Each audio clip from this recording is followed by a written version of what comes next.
कुछ है, तो अगर आप अपना काम ईमानदारी से कर रहे हैं, सच्चाई से कर रहे हैं और एक थॉट है आपके अंदर उसमें कि मेरे अकेले का भला नहीं हो, सबका हो। मेरी वजह से किसी की ज़िंदगी तो बेहतर होनी चाहिए। आप आध्यात्मिक हैं। That includes being a teacher, being a doctor, being a business person, कोई भी।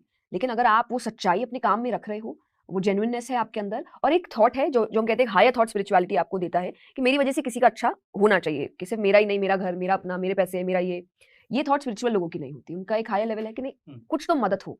वो अगर है, आप आध्यात्मिक है। ये एक बहुत बेसिक लेवल है आध्यात्मिक होने का और आप इतना भी कर रहे हो तो भी आप एक अच्छी लाइफ जी रहे हो। भटकाव है इसमें किसी तरह का? भटकाव तो बहुत है।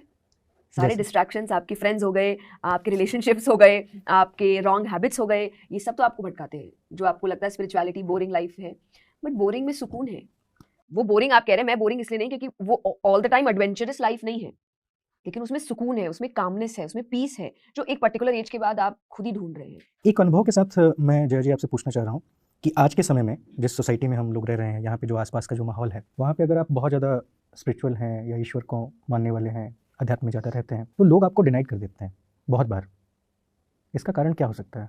क्या ऐसे लोगों को पसंद आने बंद हो गए हैं? ये इतनी चैन से क्यों जी रहा है? इसको कोई चीज़ परेशान क्यों नहीं कर रही है? हम इतने टॉन्ट मार रहे हैं, इसको कोई फ़र्क ही नहीं पड़ रहा है। तो उनको जैसे आप देखिए शादीशुदा लोगों को ना बैचलर्स नहीं पसंद आते। उनको इसकी भी शादी कराओ, ये सुखी क्यों है? ये भी हमारे जैसे जीना चाहिए। तो कहीं न कहीं वो एक एस्पेक्ट होता है कि जब आप कुछ बहुत स्मूथली काम कर रहे हो ना, तो जो नहीं कर पा रहे, उनको इस चीज़ से दिक्कत होती है कि ये ऐसा क्यों? ये एक अलग क्यों निकल गया? ये हमारे जैसा हमारी भागदौड़ में, हमारी रैट रेस में क्यों नहीं जा रहा? और वो मैं नहीं कहूँगी कॉन्शियसली होता है, ये सबकॉन्शियसली होता है। फॉर एग्जाम्पल कई बार जो हम ट्रोलिंग आजकल देखते हैं, वो ट्रोलिंग इसलिए नहीं है कि वो व्यक्ति आपको पसंद नहीं करता है। वो कई बार इसलिए है कि आप कुछ ऐसा कर रहे हो जो वो करना चाहता है पर वो कर नहीं पा रहा। तो उसका फ्रस्ट्रेशन आप पे उतर रहा है कि ये गलत है, ये तो ऐसा है, वैसा है, बट एक्चुअली वो प्रॉब्लम उसकी खुद की है। तो ये भी कई जगह होता है कि उस इंसान को वो लाइफ में ऐसा लग रहा है कि मुझे ये सब चाहिए और ये मुझे मिल नहीं रहा और इसको बहुत ईज़िली मिल रहा है। उसको ईज़िली लग रहा है क्योंकि भक्ति ना दिखने में बहुत सरल होती है, इसलिए लोगों को लगता है कि थोड़ा-सा भजन कीर्तन कर लिया और हम तो भक्त हैं। बट भक्ति आसान नहीं होती है, वो एक इंटरनल प्रोसेस है।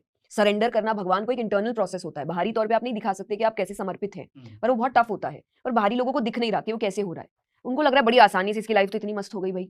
और प्लस कई बार वो चीज़ लोग मानते भी नहीं है। जैसे अगर कुछ नास्तिक है, वो भगवान को नहीं मानते। मुझे प्रॉब्लम नहीं है नास्तिक लोगों से कि आप नहीं मानते, कोई बात नहीं, आई वोंट जज यू फॉर दैट। बट आप मुझे जज कर रहे हो कि मैं मानता हूँ, उस चीज़ से मुझे प्रॉब्लम होती है। अगर वो आस्तिक भी नास्तिक के लिए कह रहा है कि तुम क्यों नहीं मानते, तुम तो गलत हो, ये मैं उसको भी गलत बोलूँगी कि तुम्हारी एडवाइस माँगी नहीं मैंने, मैं नहीं मानता, वो मेरा अपना पर्सनल ओपिनियन है, मुझे एडवाइस दीजिए भी मत। That's okay. पर अगर आप अपना ओपिनियन थोप रहे हैं किसी पे कि मैं नहीं मानता तो तुम भी मत मानो, ये गलत है। तो सेकंड टाइम ये भी कई बार होता है कि उनको ऐसा लग रहा है क्यों नहीं, मेरी क्यों नहीं बात मानी जा रही? जो मैं बोल रहा हूँ नहीं है तो नहीं होने चाहिए भगवान। तो ये एक ज़िद है, अपना ईगो है व्यक्ति के अंदर कि मेरी बात मानो, मैं जो बोल रहा हूँ वही सही है। नहीं है, हर व्यक्ति अपनी-अपनी जगह सही है।